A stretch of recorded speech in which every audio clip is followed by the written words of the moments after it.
the only viable, long-term viable solution for the conflict in the Middle East remain, unfortunately, the two-state solution.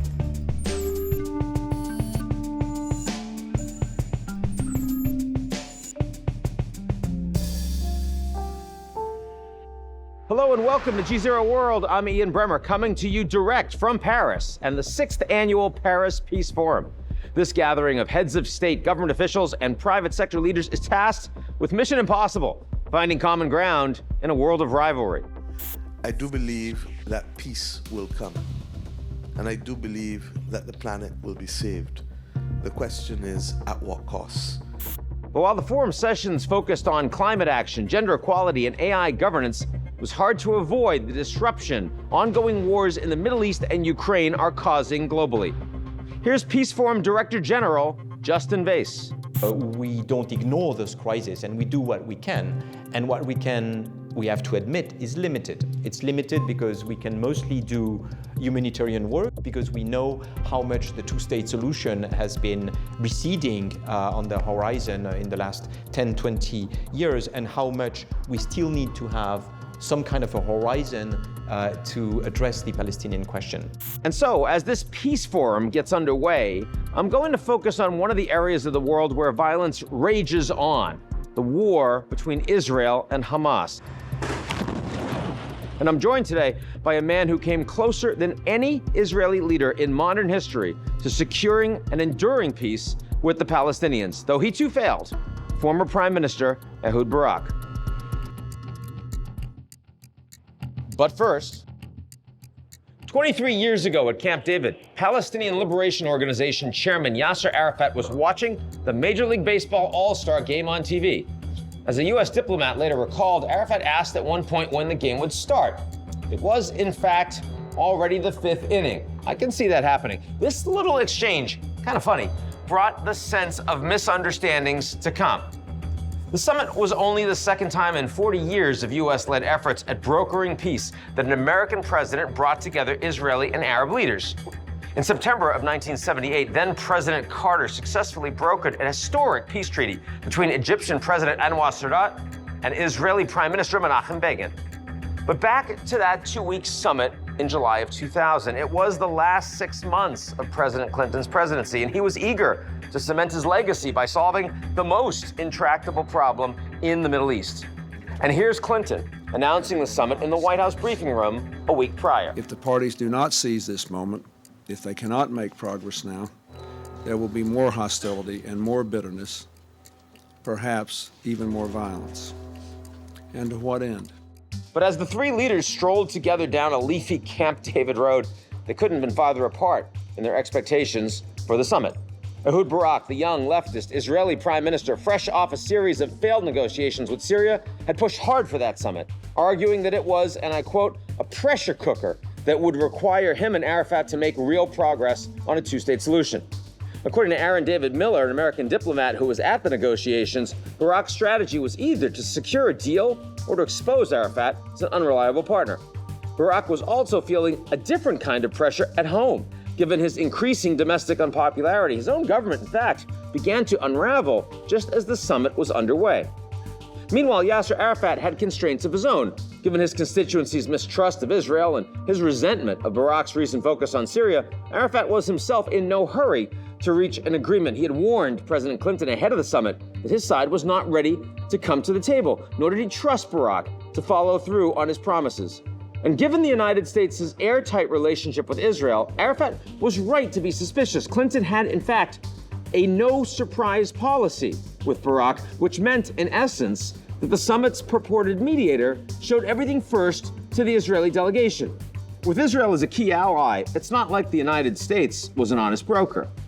And in the end, despite Clinton's best efforts, Southern charm, and the summit's lovely setting, the talks did end in failure. After 14 days of intensive negotiations between Israelis and Palestinians, I have concluded with regret that they will not be able to reach an agreement at this time. They couldn't get there. That's the truth. They couldn't get there. The failed summit was followed by the Second Intifada in September, a violent Palestinian uprising in Israeli-occupied territories and in Israel itself. And while the Clinton White House continued to push for a peace deal until the last day of the administration, Arafat ultimately balked, and that was the end of that. Now, today, Israelis and Palestinians are once again at war, and neither side is even entertaining the idea of peace talks, let alone engaging in long-term negotiations like those that were attempted in Camp David 2 decades ago. But if, as the saying goes, it's darkest before the dawn, well, maybe now is exactly the right time to talk about an enduring resolution to this conflict. And that's why I'm joined today by the man who came closer than any other Israeli leader in modern history to securing an enduring peace with the Palestinians, former Israeli Prime Minister Ehud Barak. Ehud Barak, so good to have you back on GZERO World. Thank you for having me. So, I mean, this is obviously a difficult topic and one you have a very strong set of views on, but I want to start with your role historically, because, you know, back in 2000, you came closer than really anybody in managing a two-state solution for Israel-Palestine. I'm wondering what that experience brings for you in thinking about where we are today and how we respond to the war between Israel and Hamas. I think we are, you know, in the Middle East, things are moving, they're developing very fast. So to try to draw direct similarities or lines of thought from about almost 25 years ago, it's a little bit too long. So basically, I think that different people draw different consequences from the same developments. Many kind of concluded for what happened in 2000. We've tried, President Clinton and myself, to deal with Arafat, try to have a breakthrough. Some people draw the consequence that it can never fly. It was known in advance. It can't fly. They are Arabs, they are the same, they're all the same, nothing has changed, and it will never fly. And others like me think that it didn't fly. That's a matter of fact, but it doesn't mean anything beyond the fact that it didn't fly. And as I put it, Arafat is not, or we didn't have a partner in Arafat for that time, for 2000. It doesn't mean anything about now. I never lost sight of the idea that the only viable, long-term viable solution for the conflict in the Middle East remain, unfortunately, the two-state solution. Not because we are ideal, because we are different nations with different history, different wishes and dreams. We have compelling imperatives stemming for our own needs, our Israeli needs, of our future identity, security, you name it, to disengage from the Palestinians, to master the willpower and the readiness to take tough decisions and self-divorce from the Palestinians. When I see, you know, the present government, which has been increasing the settlements, the illegal settlements on West Bank land, making it harder and harder for Palestinians to live there, when I see the efforts to try to pressure Egypt, Jordan, other countries into accepting more Palestinians from Gaza, that implies that the solution that they see is less land and fewer Palestinians, and Israel just takes over more of it. Am I correct in reading it that way, or is there something else going on? You know, if your conclusion is that Israel is the only or the main responsible for the situation, you're wrong. But if you mention as a matter of fact that this government doesn't want to see two-state solution, that's objectively accurate. A real set of theses that were promoted by Netanyahu along the last almost a generation collapsed. There was a collapse of the idea that he promoted for more than 5 years now, that basically Hamas is an asset and Palestinian Authority is liability, rather than the other way around. And the idea was politically motivated. He basically said, as long as we keep, as he can keep the Hamas active, kicking and alive, and suppressing the Palestinian Authority, whenever you or the EU or the UK or the Americans will come to us and ask why the hell you don't negotiate with the Palestinians about something reasonable, you can tell, oh, we are ready, but what can we do? Abu Mazen doesn't control half of his own people, they are half in Gaza, and the Hamas, no one expects us to deal with Hamas, this is a terrorist organization. So it was a kind of poison pill against any viable political process. And now many interpret this event of 7th of October as a proof, in a distorted way to the best of my judgment, a proof that we can never do anything. These are barbarians, they are like Nazis, like Daesh, and so on. So it's true that the behavior of these perpetrators of 7th of October was extremely barbarian in nature and in practice, but we determined to destroy the military infrastructure and the pretension to control our immediate other side of the barrier. Now, we have seen in the last month a shift away from enormous sympathy for Israel on October 7th to a growing criticism of the way that Israel is fighting the war, the extraordinary numbers of Palestinian civilians. We're seeing friends like France's Macron, like Canada's Trudeau, increasingly saying that the Israelis need to stop. Has Israel fallen into a trap in the way they're fighting this war, Ehud? Probably there is no easy way to avoid what you call this trap.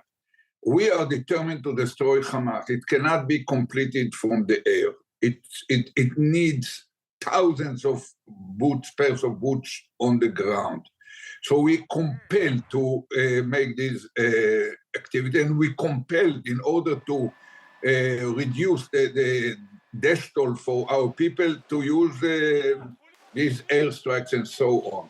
We are committed to the international law. Every target is processed by different teams, two independent teams, and a legal advisor is sitting at the place where a target is at. We warn everyone ahead of time. We are going to attack in this and that place. And when you think of it, in terms of the causal chain that leads to a human being, be it Palestinian or Israel, losing his life, in both cases, it's a direct result of a causal chain where at the head of it, there sits the Hamas. So I understand that situation, but I'm talking about the fact that when the war started, Israel announced a general siege on Gaza. They did not allow humanitarian goods or equipment in. And even now, 5 weeks in, the amount of material coming in is incredibly limited. I mean, my question is, why couldn't Israel take longer? Why couldn't Israel wait until more civilians were protected? Why couldn't they wait until more countries were working together with Israel? Why did everything have to be done so immediately? We probably in retrospect would have done it faster. Moving from 20 trucks per day to 100, and if needed, 200 trucks, as long as there is certain inspection that they do not bring explosives or rockets into the place, or fuel for that purpose, and that it doesn't reach the hands of Hamas. We cannot slow down. From our experience, first of all, it always happens that whatever you do, you're doomed to lose gradually the legitimacy and the support of the world. So if we would have done it slower, we would lose it before we have any achievement. And so once in military operation, once you start it, you have to ask yourself, what's the faster way to end it, not the slower one?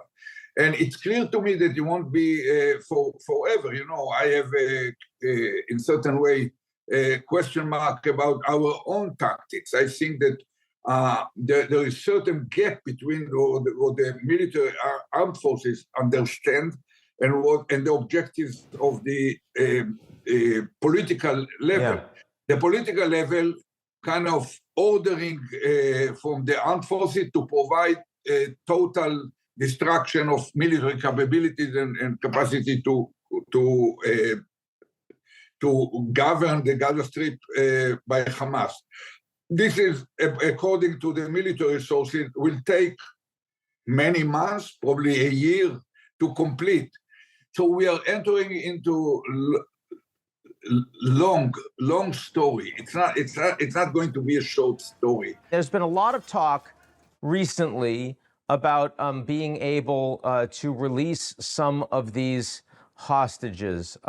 Still over 200 hostages being held now for over a month in the most abysmal conditions imaginable. Part of the sticking point apparently is whether or not any members of Hamas that are held as prisoners by Israel could be released in return. Do you think it is appropriate for the Israelis to be involved in a negotiation like that with a terrorist organization like Hamas? And also, if we see some of these hostages released, is that an off-ramp? Is that a place that can allow for broader negotiations? Is that a way that you could get a ceasefire to last for a period of time? Does that give you some hope? I'm not sure that the reality is that Israel is putting a block because it refuses to release some prisoners. I personally think that Israel should propose publicly that we are ready to exchange all the hostages for all the prisoners. We have some 6,000 of them. I think that Israel already, a certain delay, the government put the releasing of the hostages on the same level as destroying the Hamas. It's two different objectives. Very different. Contradictory objectives in many ways, right? Yeah. In a way contradictory, in a way to a certain extent complementary, because the Hamas doesn't have any incentive, it doesn't feel any pressure. Correct. But it's true that in a way it's contradictory. I think that pro forma, it's stated well, but the question is, what is the real attitude? Real attitude, to the best of my judgment, should be that releasing the hostages is, in a way, the more important element, because these are not normal hostages. This is not a soldier that became hostage because of certain failing military operation or whatever. These are people who were abandoned in their homes. They were abandoned by Israel. They are there because of grand negligence on behalf of our government, armed forces, whatever. So you cannot seriously now consider in cool head to now sacrifice them. First, they were abandoned. That grand negligence is not intentional, but now a decision to give a priority to kill another 300 or 1,300 terrorists, but at the same time sacrifice these hostages, it doesn't make sense morally, and it doesn't make sense. It won't fly in our culture. So it's a long story. There will be certain negotiation, and there are many mediators dealing with it: Americans, Germans, Turks, Swiss, I don't know, Egyptian for sure, Qataris. Whenever there will be a serious, practical question, we will need certain signal of seriousness, probably to release one, in order to see, or probably to put one in the hands of the Egyptians to see that they are really mean business, right, and then to run any such proposal of whatever size will be taken into account very seriously in order to allow it to be completed. Ehud Barak, thank you for joining us today. Thank you.